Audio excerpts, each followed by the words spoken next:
So I'm here with Sarah, Melissa, Alico and John. After a hearing in the High Courts, they'll explain it more.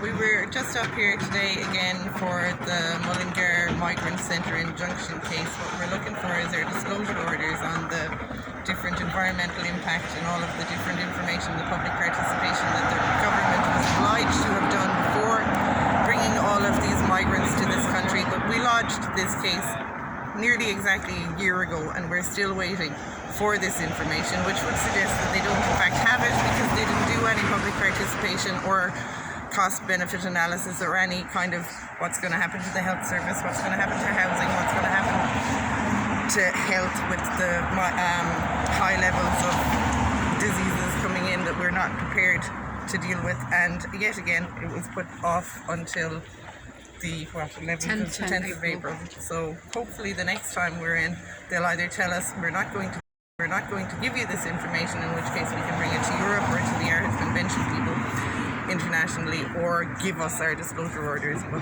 again, I wouldn't hold my breath. Could you just explain again what the injunction is for? The injunction is one injunction, and it's an interim injunction, so it's not the overall case, but it's the, but it's to stop the migrants coming into Mullingar, and also to hold a referendum regarding migration, which we are claiming and believe that we're entitled to because of the fact that Lisbon too had the opt-out for refugees tacked onto it.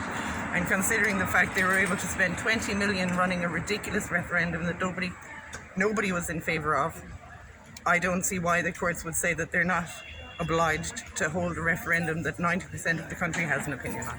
Because otherwise it's a contract missold, isn't it? Exactly. Yeah. The Lisbon Treaty opt-in, which brought the refugee mechanism or the asylum mechanism, was a missold contract if they don't adhere to the guarantees tacked on to the second one. Yeah. I mean, I would say that they shouldn't have had the second one in the first place because but anyway, if not for the guarantees that were tacked on to the second referendum, they couldn't have run another referendum so soon after the people said no. But obviously then, if they don't have a